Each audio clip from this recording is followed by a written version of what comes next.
What's up, YouTube? It's John here, and I know y'all been waiting on your boy to make this UFC 300 prediction. Are you sure about that? And I'm here. Let's go. This is the best card ever of all time. This has the potential to be the best fighting card in history, not even just UFC. So, I gotta make a predictions on this, and I'm just so excited. Like, there's so many great fights on here, and I'm gonna do predictions on the whole card this time, not just the main card, because I feel like this card deserves it. So, get some snacks, get some food, tune in, and yeah, first fight of the night, absolute banger. Two former champions, Davidson Figueiredo versus Cody Garbrandt. Now, this is a good fight. Both guys are, I don't know if I say getting up there in age, but they're both, maybe not prime versions of themselves, but this is still a great fight. This is a fight that was 4 years in the making. It was originally for the flyweight title way back then, but I think COVID messed it up. But this is a good fight. If I'm gonna be honest, I could just basically sum it down to 300K bonus. Dana announced it. I feel like they're both gonna brawl, and when it comes to brawling, Figueredo Figueredo thrives, and I feel like Garbrandt does not thrive. I feel like he's too chinny. You know he can't brawl. He has to be smart in there, and if he chooses to brawl, I think Figueredo's gonna take his chin. I know he is um, going up in bantamweight again, so he might be more better with his chin, but I still think Figueredo's gonna find his chin. He's moving up at bantamweight, so I feel like he'll have more power. He'll be able to find Garbrandt's chin, so I'm gonna say Figueredo knockout. Moving on, next fight we got Bobby Green versus Jim Miller. I can't say that, but man, this is an OG fight right here. This is two guys, two vets, two experienced individuals. They both got like 50 some fights apiece. So you know it's an OG fight when they got like 50 fights apiece. And this is gonna be a great fight too. I think Jim Miller, obviously he's a legend. He's been in UFC 100, 200, and now 300. And he's undefeated in all those cards. And you got Bobby Green, who just came off of a bad, horrible stoppage against Jalen Turner that could have possibly took years off of his life with all the damage he took to the brain. What a idiot ref. That ref should never ref again for that fight. But, did Bobby Green come back too soon? That's the question. And I feel like probably yes. I think Jim Miller, he's not known as a knockout artist, but he has knockouts on his record. And I feel like with, I think they're not as much brawlers. Bobby Green's more technical. Jim Miller, he's more also technical, but he has, I think, more brawl in him than Bobby Green, and I think he's gonna force Bobby Green into a brawl, and I think he's gonna catch his chin, and then he gets him hurt, and then I think he's gonna submit him.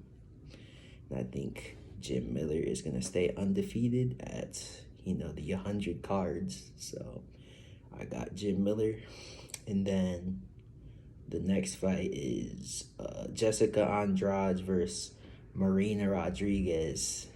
This is a probably, I'd say, underrated fight on the card. I think most people probably don't care, which, I mean, fair play. This is such a big card that a fight like this wouldn't, obviously get the attention, but this is an underrated card, especially, or underrated fight, you know, especially for the women's, you know, women division. You're stupid. I think they both are pretty entertaining, especially Andrade. She usually is always trying to find the finish. Rodriguez, she has a tendency to, you know, kind of, I'd say, get into more technical, kind of boring fights. But I think recently she got a knockout, so maybe now she'll turn it up, right? Because you know you gotta get finishes to get attention in this sport, you know. And I think if she could, you know, get a finish, she'll get a lot more fans. So this is a interesting fight. Andrade was coming off 3 losses, then she got a win against Mackenzie Dern because Mackenzie Dern doesn't know how to strike. And then obviously Marina Rodriguez, she knocked out Michelle Waterson in her last fight. But I'm just gonna go off of careers. I think right now Andrade is still kind of on the decline, even though she got the Dern win. So I'm gonna say Rodriguez gets a knockout here. I think it's gonna be a striking battle, and she's gonna catch Andrade. That's my prediction. Then the final fight on the early prelims, Jalen Turner versus Money Moicano. This card is just so stacked. Like, how is this a prelim fight? Um, Obviously, I'm a big Jalen Turner fan. I know everyone calls him a weight bully, but bruh, he's just so entertaining. He's like perfect example of like a modern MMA finisher. He has crisp striking, powerful striking, great submissions, you know, can submit you anywhere, and just he looks for the finish. That's what you want as a fighter. Not every fighter has to talk, not every fighter has to, you know, be like, you know, if you just have entertaining fights, that's what the people want, you know. We don't all need to be Conor McGregor.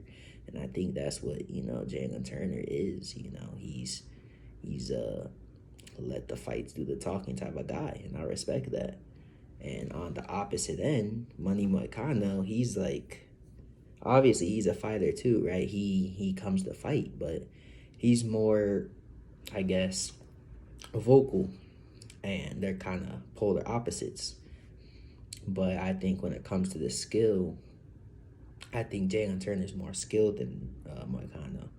I think Moicano has a better ground game, but I think striking is not, it's not competitive, you know.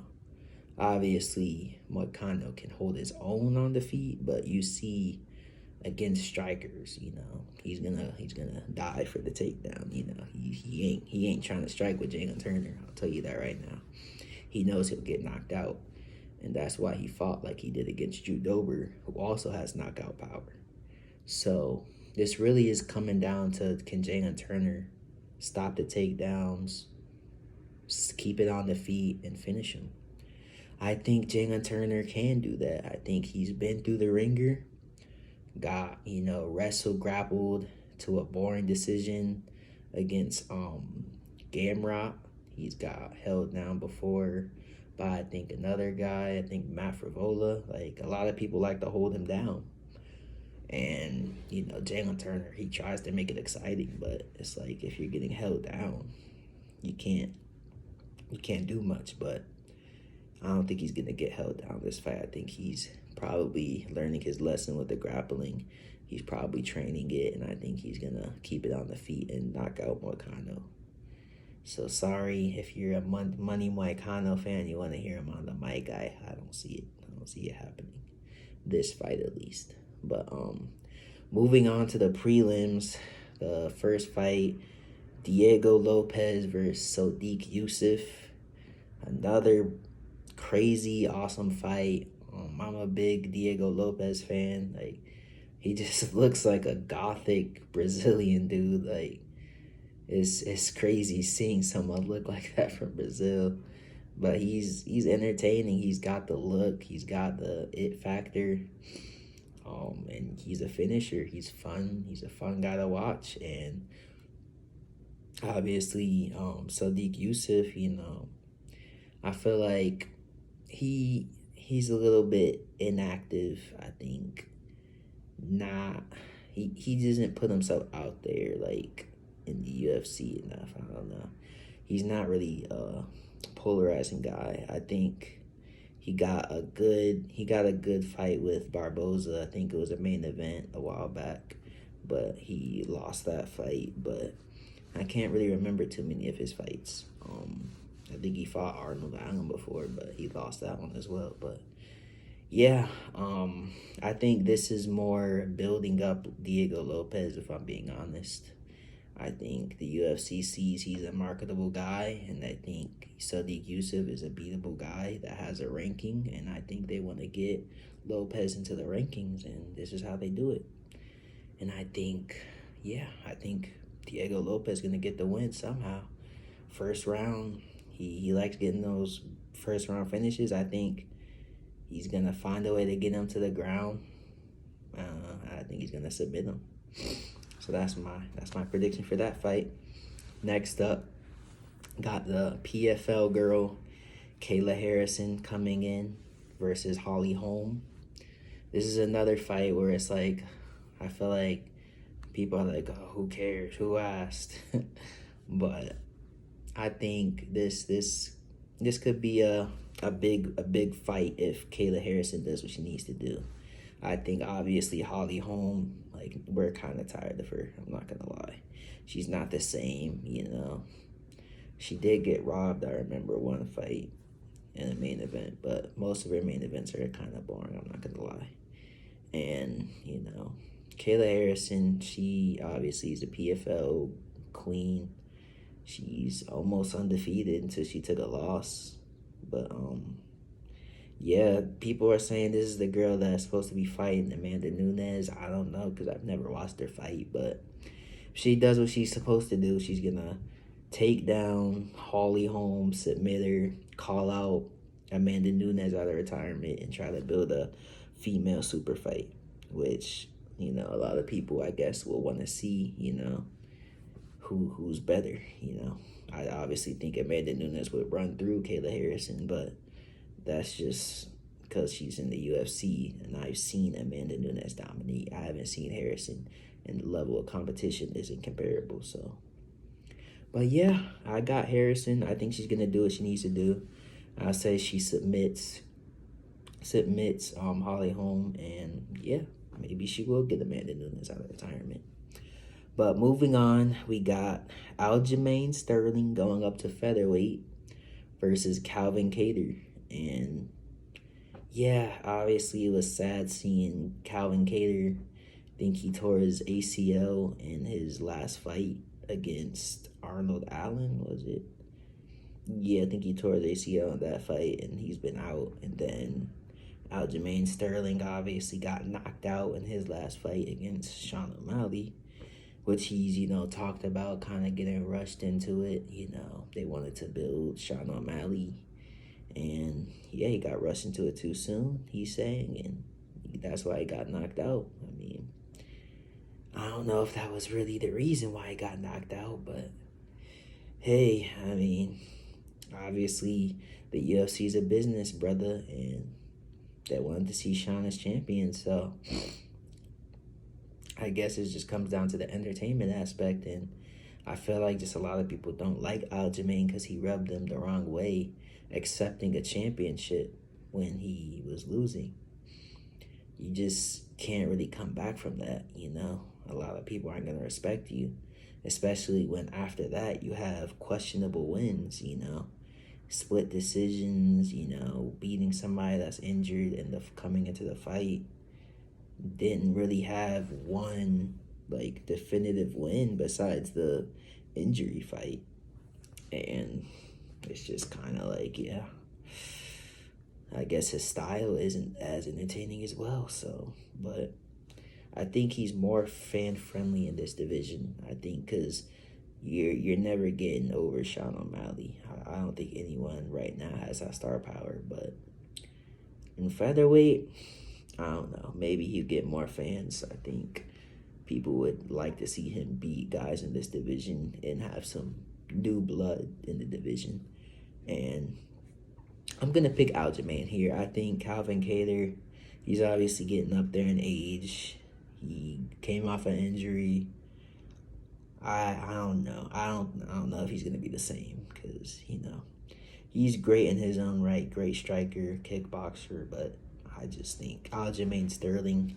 I think he's gonna get the win here. I think he's gonna find his takedowns. I think he's gonna submit Calvin Kattar too. I think he's gonna try to make a statement because he knows he's gotta make a statement to get a title fight, and that's what he wants. So he's gonna submit Calvin Kattar. Then the final prelim before the main card. Oh my gosh, this is probably like a top 3 fight for me. Yuri Prohashka versus Alexander Rakic. Whew, man, it's gonna be such a good fight. Yuri, I'm such a big fan of Yuri. He is literally the embodiment of a samurai, right? He is very entertaining to watch, polarizing, it factor, everything. And he comes to fight. That's what we all love to see. And Alexander Rakic, he's kind of just like, meh. I don't think a lot of people have much feelings about him because, yeah, he has a few good finishes, but he's also is on a pretty boring decision streak.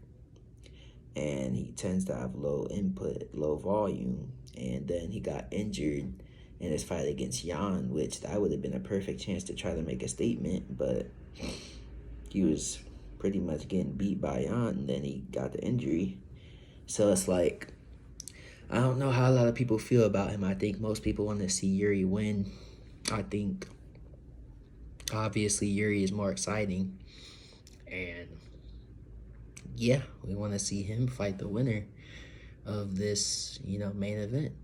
And I do believe Yuri is going to win this fight. I'm not just saying that because Rock is coming from injury, but I think Yuri is better. I think he's unorthodox. I think he has more power. And I think he's going to catch Rakic's chin. And yeah, I'm going with Yuri knockout. Now, finally, we've reached the main card. Dang, it's going to be a long video, but yeah, the first fight on the main card ain't it. Bo Nickel versus Cody Brundage. Like, does anybody really know who these guys are? I mean, maybe you know Bo Nickel if you're like a more hardcore viewer, But the average person doesn't know either one of these guys. Why is this dude on the main event of the biggest card in history? Like, I get it, right? You're trying to build him up. You're trying to, he's got the wrestling fans. Don't no one care about that, man. Like, you got to earn your spot. He has not earned his spot to be on the main card. Neither one of them have, but I'm targeting Bo Nickel because he's supposed to be the star of it when he's not a star yet. And, maybe in a few years I'll look back and be like, man, he did deserve this spot. But right now, he just does not deserve this. This should not be on the main card. This should be an early prelim fight if it even should be on the card. But yeah, obviously this is supposed to be a sacrificial lamb. He's a plus 2,000, 2 million favorite. Bo Nickel's gonna win, and it's just gonna be another okay, yeah, it's a first round finish, but it was against a can, so who cares? So Bo Nickel, but moving on. This is my main event, okay? The champion has a name, and it's Charles Oliveira. I don't care what anybody says. Charles Oliveira versus Arman Sarukian. Oh my gosh, man, I can't wait for this fight. Charles Oliveira, bro, he's my favorite fighter of all time. And his story, everything about him, man, I'm a huge fan. And I would love to see him knock out Arman, who's just getting too cocky for me, He's talking about Charles only is good at one thing. Like, he's not just a jiu-jitsu guy, man. I don't know what you're talking about. Like, he's knocked out people that you wouldn't stand a chance to get. You're not gonna knock out Gaethje and sub him, bro. Like, you're gonna duck down, you're gonna wrestle, you're gonna sniffing, you know what? Like, you're not that guy, bro. You knocked out Beneil Dariush, who already came off of a knockout. Like, we're not that impressed with you, bro. Like, we know as soon as Charles hits you, you're gonna start diving for his legs, bro. Like, we're not stupid. And I would like him to get humbled because he shouldn't be talking about Oliveira like that. You know, obviously he should be confident and all, but your resume doesn't stack up to his. Oliveira, he, is 10 times the resume, 10 times the fighter. And I think he's going to knock out our man cold, just like he got knocked out, in his second pro fight. He's going to get knocked out again, Charles is illuminated by God. He's got, that lion in him, and he's hungry. But, yeah, that's my prediction. Next fight, BMF title. Such a great fight. Justin Gaethje versus Max Holloway. Man, this is gonna be crazy. This is gonna be violence. This is gonna be blood, guts, tears. I don't know. It's gonna be everything. I can't wait to see this fight. Obviously Max coming up from featherweight. I'm curious to see how he holds up.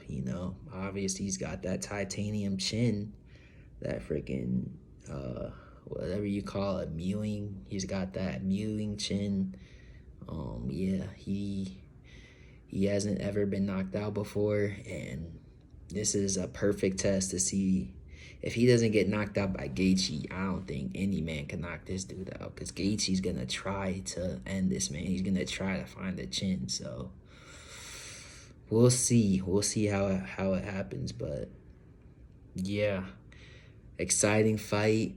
But I'm gonna go Gaethje here. I think, when it comes to a striking battle, I think whoever's going to be more powerful and more durable is going to survive. And I think even though Max might be more durable, it's really close, because Gaethje is one of the most durable people as well. And I think he has more power. And I think that's what's gonna show. They both got cardio as well. That's another factor. But when it comes to power, we've seen Gaethje knock people clean out, No offense to Max, but people were calling him pillow fists, Bro had like 500 significant strikes on the dude and didn't, knock him out, right? So that's just, that's what you're going to get the title of pillow fists. So I think, Gaethje's going to be the first person in history to knock out Max Holloway. It's going to be a sight to see. But yeah, BMF, let's go. Then the next fight, another title fight between two women, Zhang Weili versus Yan Zhaona. I don't know how to say her name, but yeah. This is another fight that I feel like is underrated. A lot of people might not care, especially when it's this high up on the card with all these crazy fights. But this is gonna be a good fight. Zhang Weili, however you say it, she comes to fight. Obviously, besides the time she got knocked out cold by Rose, I'm the best girl. I think she's just the best in the division. I think she's leaps above. She showed that in her last fight, dominating Amanda Lemos. And yeah, she just comes to fight, like I said. And obviously this other Chinese girl, she's good as well. She's coming off a knockout against Jessica Andrade, who's on the card. But I don't see anywhere that she's going to beat Zhang, I think. Or Zhang. I'm sorry. Weili, I'll say Weili. I just think Weili's too good right now. I think Weili, she's the best. I think she's gonna find a late finish on Yan and retain her belt. I think she's the queen for a while. I think she's leaps above, like I said, and she's gonna win. Now moving on, the main event. Let's go. Jamal Hill versus Alex Pereira. This fight got history.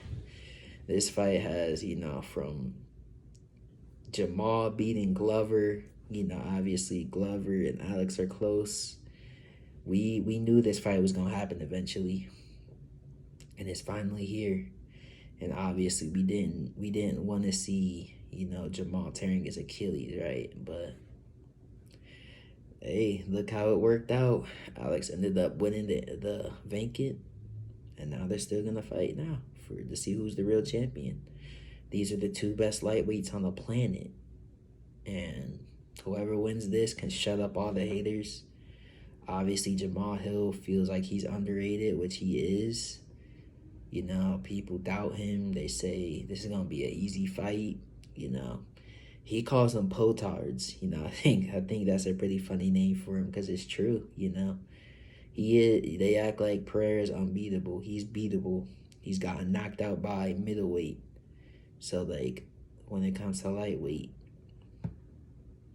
like, yeah, like he can get knocked out of lightweight too. Just because he's bigger, like he can still get knocked out. Jamal Hill has more power than probably mostly everyone he's faced besides maybe Yuri. So like he has a chance to get knocked out, and he is kind of chinny. We've seen him be rocked in multiple fights, and yeah, it's just it's gonna be interesting to see Jamal Hill coming off injury, seeing how he is if he's 100%. He said he's 100%. He shut down reporters that said he wasn't.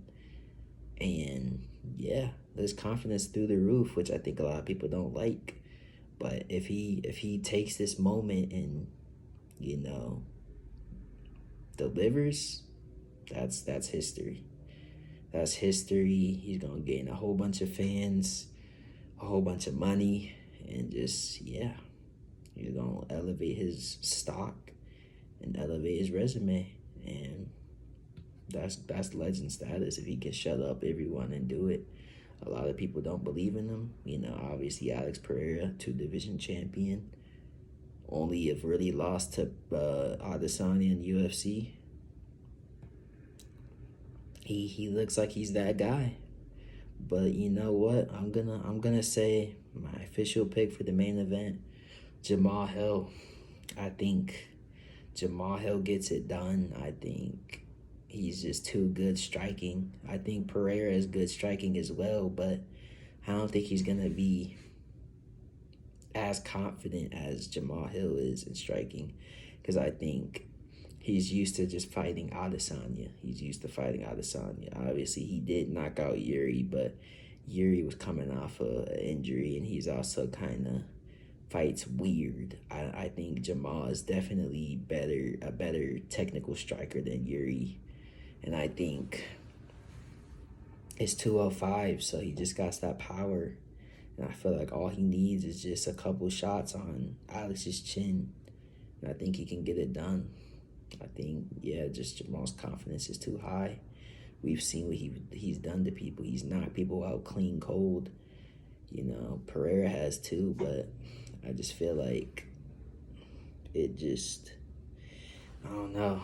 I just feel like Jamal just has all this confidence. I have to go with him. You know, Pereira, he's obviously confident, but I don't think it's like Jamal.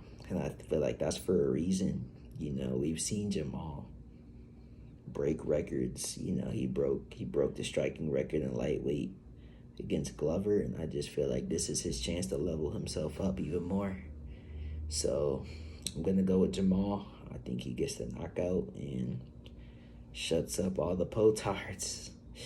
But yeah, that's my official UFC 300 video.